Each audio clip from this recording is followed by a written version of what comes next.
So I believe that Ibrahim Traore is the perfect example of why the American establishment does not want African Americans to see their liberation as intimately intertwined with the liberation of the African people. Because what are just some benefits that African Americans could receive from a liberated, united Africa? Imagine a liberated, united Africa being able to tell the U.S., hey, sure, we'll allow you access to these resources that you want so badly. However, you have to do X, Y, Z for your African American and black community. You want our copper and gold? Okay, yeah, so let's talk about housing for black people. Imagine that Africa has control over its resources. It is overflowing with wealth, and it is like, hey, African Americans, black people of the world, if you feel that you are mistreated as a population in your country, you could have a new home here. But they want African Americans to be isolated from black people outside of empire, because it makes us easier prey to exploit. In the reality that they've created, if resources is money and money is power, who would have more power than the African continent? To empower Africa is to empower all black people around the world, and they know this. I can't stand when my people be like, we ain't our ancestors. I know y'all not, because we ain't got no more Marcus Garveys, Nat Turners, and Malcolm X out here. Only thing we got right now is Carmelo Anthony. He the only one I know that done put the op in the dirt. The rest of y'all do a lot of bumping, but ain't gonna do nothing else but run your mouth. You still gotta go to work like Master tell you. You still gotta pay them bills, and they still control your life, and you still getting discriminated against. And then they be coming to me like, you ain't scared to talk like that for what? Boy, I know who I am. The Tamarian God don't fear no man. Real talk. I'm really one of the ones that's one of the ones coming out of the 144,000. I know the power that I got.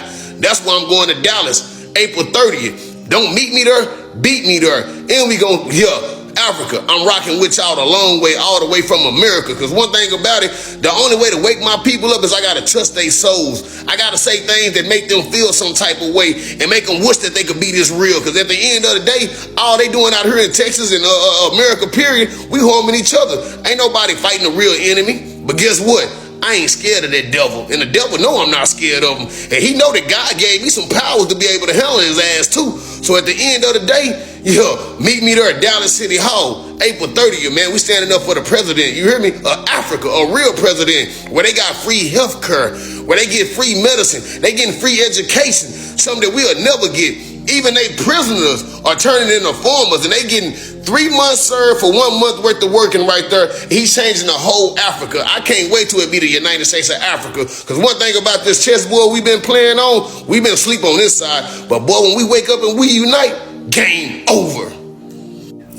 Don't mess with the internet. Don't mess with black people. So Michael Langley, that general, American general, who basically wants to unalive Ibrahim Traore, the details of his family has been leaked online, sending him a message that basically you're just as vulnerable. That's really interesting, because this battle is being fought on all fronts. And you know what? These are interesting times, because we can all see what you're doing. We can all see what you're up to. And the fact that the details of his family has been leaked online basically is sending him a message, is using different ways to apply pressure on him that his hands should be well off Ibrahim Traore. The son of Africa has many protectors, and I'm so happy how black people have come together to stand up against intimidation by this Michael Langley. Yo, why am I not seeing any African artists talking about what's going on in Burkina Faso right now? What's going on in Mali? What's going on in Niger? What's going on in Africa? Why am I not seeing no artists talking about it? None of these big name African artists, man. You know why they're not talking about it? Because it doesn't benefit them. They won't make much money if the African youth is mobilized and building. They won't make money. They make money off the lack. They can only sell this materialistic lifestyle, this fancy jet, this big chain, Gucci belt. They can only sell it when the African youth is stagnant. You feel me? This is why they don't care. They're not talking about it, because they're owned by the same people too who benefits from Africa's lack. This is why they're not talking about it, man. These African artists, bro, they could be using the platform to actually talk about what's going on, but they're not. Where are they? Muammar al-Gaddafi. The year is 2011. During that period, we have seen Gaddafi saying the Organization of African Unity is not doing what it ought to do. Let us change it to something else. He convened several meetings in Sirte in Libya, and he funds the African Union. He's saying that we must own our hospitality industry. He builds hotels in different parts of Africa. He says that we must control our oil. He builds different petrol outlets in the continent of Africa. He says that Africa must have its currency.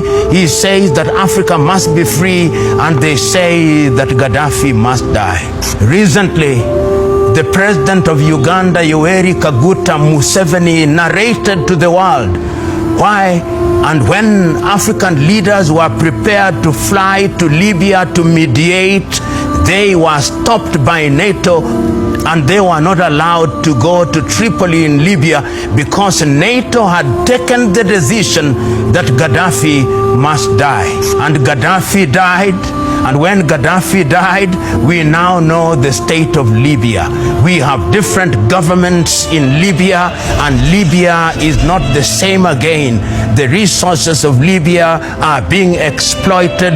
The resources of Libya are not being used for the benefit of the Libyan peoples, begging the question, why is assassination used to undermine Africa?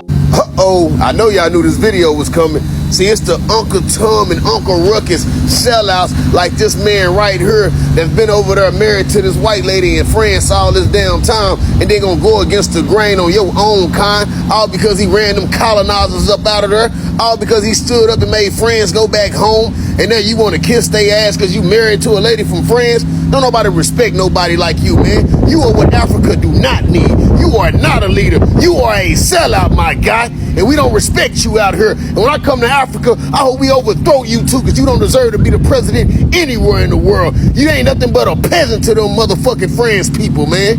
Real talk. It made me angry just looking at you, man.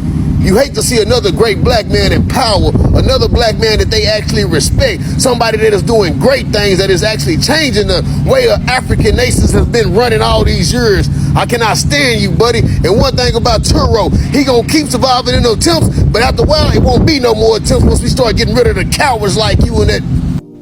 The audacity of these people is just baffling. Emmanuel Macron has announced that France is not ready to leave Africa, because he said that Africa still needs France, because France wants to make sure that Africa is fully developed. That France wants to make sure that Africa is fully developed before they leave. How long has France been in Africa? If your job was to develop Africa, you really are the worst developer in the world. So Emmanuel Macron has said that France still has a lot of work to do. They will not leave Africa because Africa still needs France. Emmanuel Macron, you're fooling nobody, okay? You are fooling absolutely nobody. The people that need Africa is France. France needs Africa in order to develop, or to continue developing, because without Africa, France is nothing. Just look at the words of Mitterrand. This is literally what he said, that without Africa, France will be a third world country.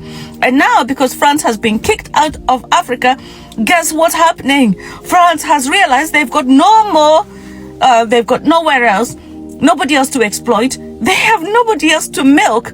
For all these years, the countries, the former colonies of France, have been unable to develop because France has stolen half or almost all of their entire national reserve.